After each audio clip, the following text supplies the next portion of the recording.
Vamos começar agora a série que faz parte da disciplina Soteriologia, que é a doutrina da salvação, e a série terá o título, o número 32, e o título é que Deus não toma de volta a salvação que Ele deu.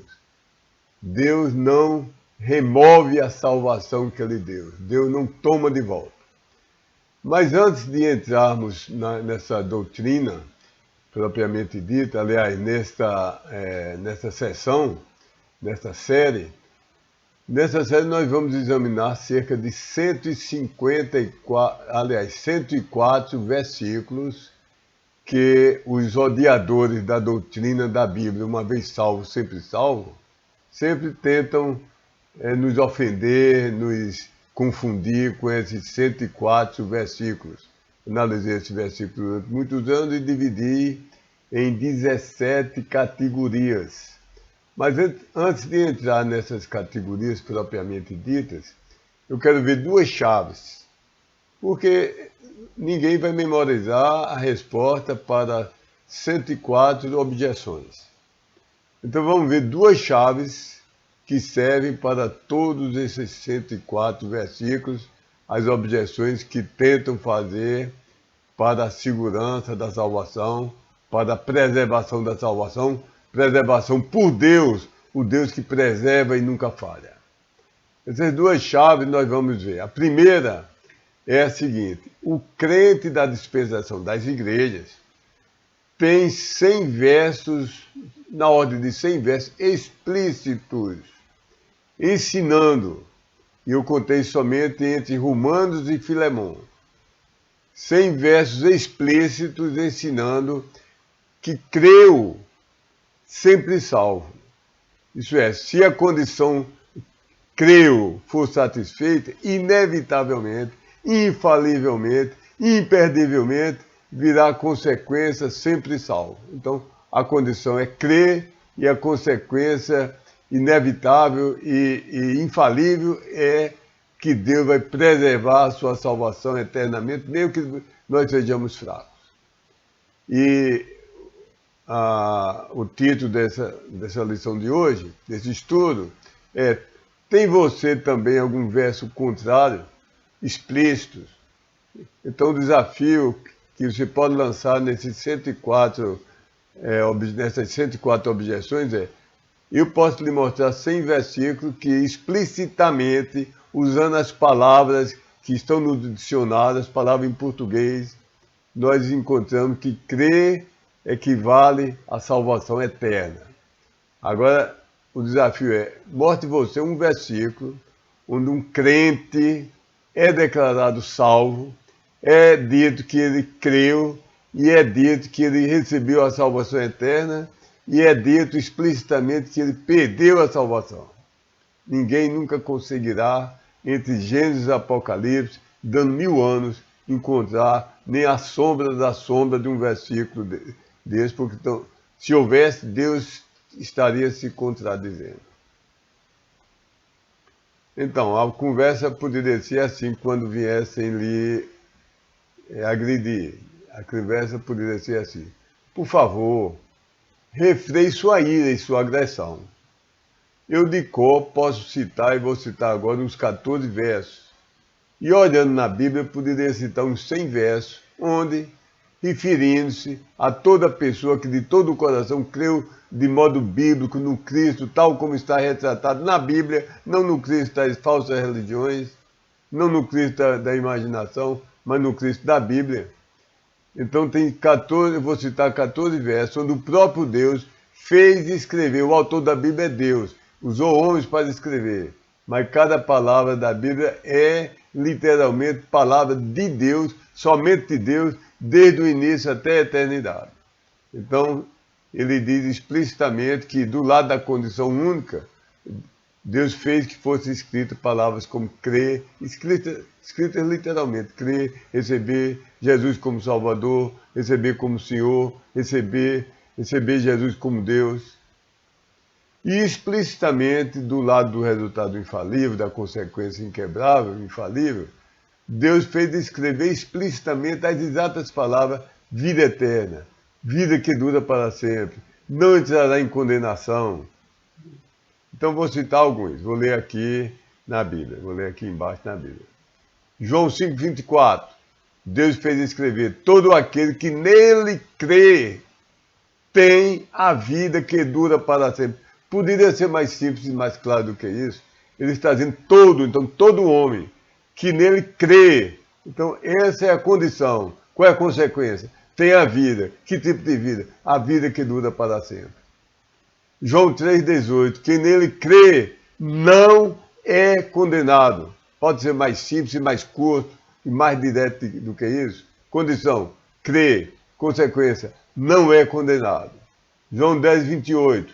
E vou ler só parte desses versículos, mas entre João 10, 28 e 29, você pode ler todos esses versículos em totum, integralmente, do começo ao fim. Eu estou citando por brevidade, estou citando só a parte mais importante, mais relevante para esse estudo de hoje.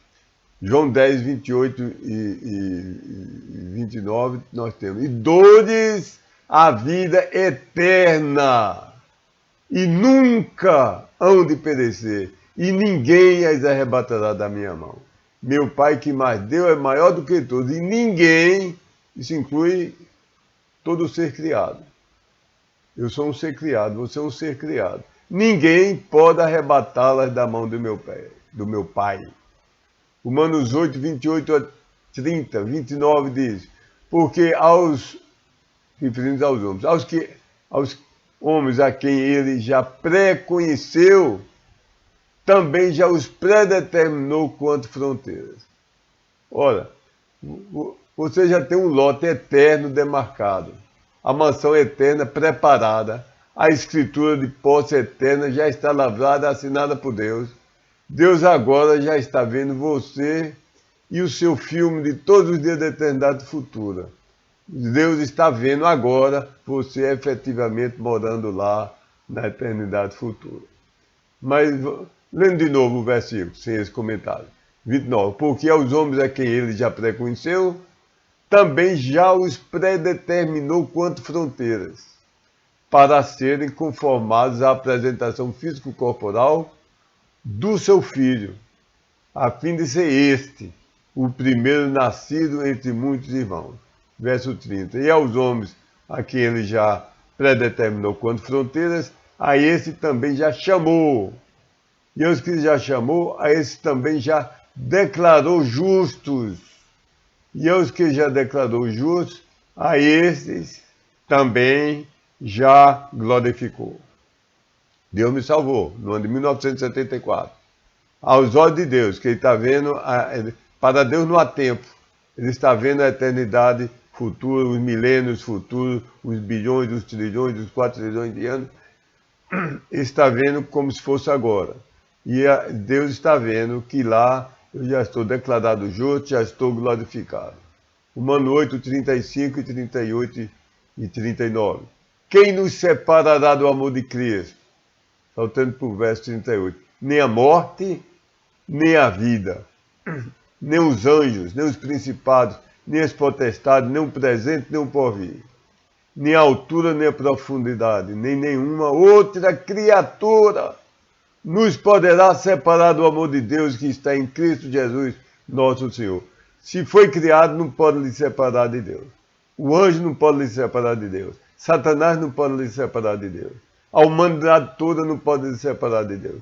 E você que também foi criado, você não é eterno, você não existiu sempre, de sempre a sempre, você não pode se separar do amor de Deus. Pode perder os galardões, pode receber punição, pode perder bênçãos que poderia ter aqui e galardões lá no céu, mas não pode se separar do amor de Deus. 1 Coríntios 5, de 3 a 5. Seja entregue a Satanás para a destruição da carne, entenda, destruição do corpo, para que o espírito seja o quê? Seja salvo no dia do Senhor Jesus.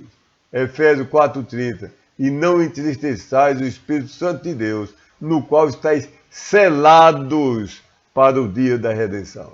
Nós estamos selados e o selo de Deus é inviolável. Nem você mesmo pode quebrar o selo de Deus. Agora, não entendo por que você diz que é um crente, mas você não regozija comigo ao saber que eu fui salvo e fui dado paz e certeza disso. Não entendo por que tanta ira. Agora chega você tremendo de ódio para me agredir e afirmar que eu criei, eu fui salvo, mas afirmar que eu posso perder a salvação, eu posso voltar a ser perdido se eu morrer em pecados que você acha que são muitos, são demasiados, são maiores e piores do que os seus pecados, que você acha que são pouquinhos, menorzinhos e insignificantezinhos. Então, uma vez que você é quem está irado, inflamado, odiando a mim, ao ensino desses 14 versos acima, e eu teria outros, 100 outros versículos dizendo a mesma coisa, condição creu, resultado vida eterna. Eu citei esses 14 versos, poderia citar 100, referentes ao salvo do tempo das assembleias locais, do tempo das assembleias neotestamentárias, que são constituídas principalmente, majoritariamente, de gentios convertidos. Então, uma vez que você que está agredindo e recusando e odiando, você que está negando, você é quem tem a obrigação de provar se eu estou errado. Entendeu que isso é justo? Você que acusa que isso é uma falácia, que é uma mentira, que é uma falsidade, você que tem que provar. Entendeu? Olhe sua corrente de argumentos. Se eu mostrar que um só elo dela sempre esteve partido, então todos os seus argumentos, completamente e para sempre, terão virado pó e terão caído por terra. Vou gentilmente, cortesmente, para o seu bem, lhe desafiar sobre algo que é o ponto onde seu argumento começa, se alicerça sobre ele, e dele seu argumento depende viver ou morrer. Faça a pergunta.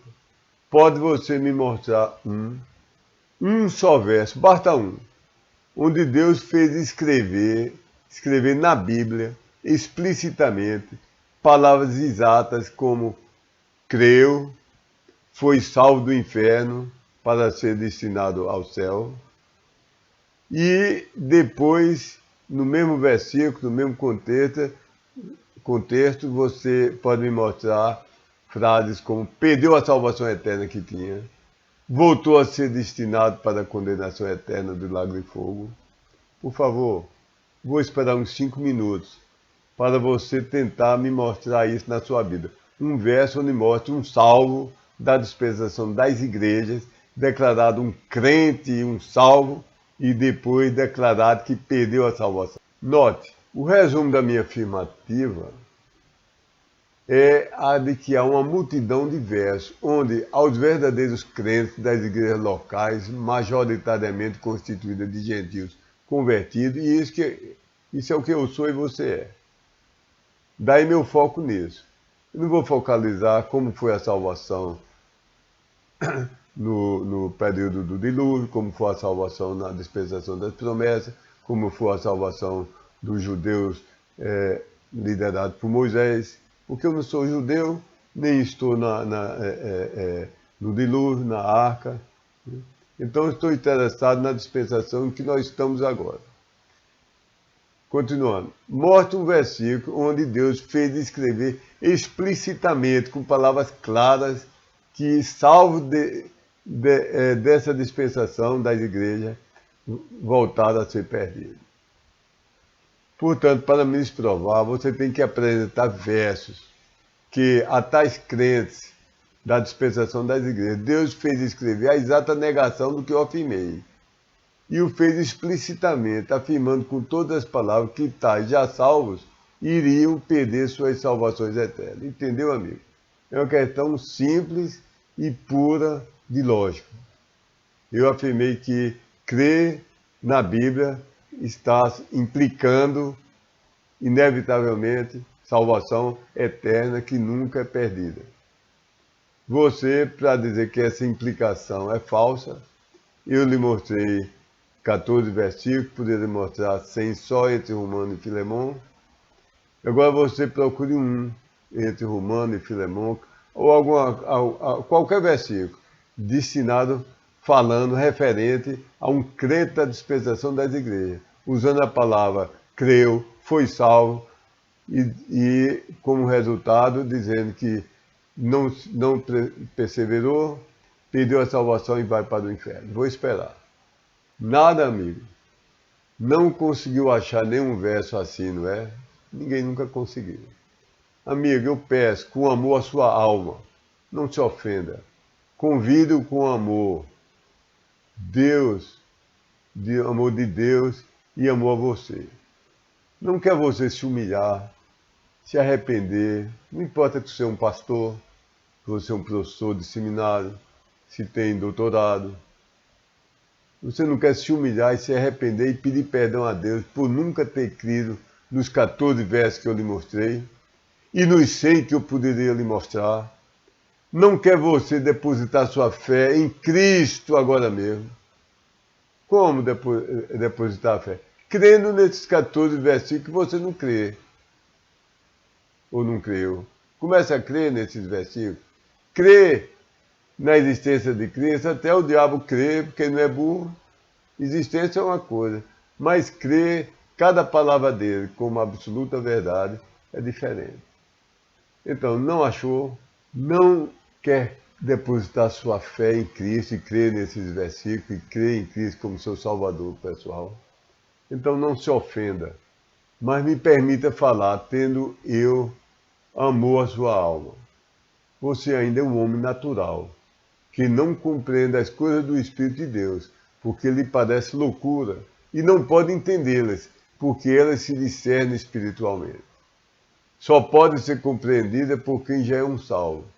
E eu estarei disposto a paciente e amorosamente lhe enviar palavras escritas, vídeos e áudios, lhe apresentando somente o Evangelho.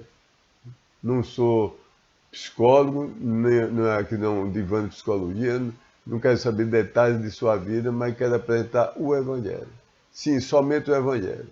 Pois de nada adiantaria discutirmos sobre doutrinas mais avançadas e difíceis e que você nunca poderá entender antes de ser salvo. Que adiantaria isso? Deus lhe abençoe, Deus lhe dê entendimento.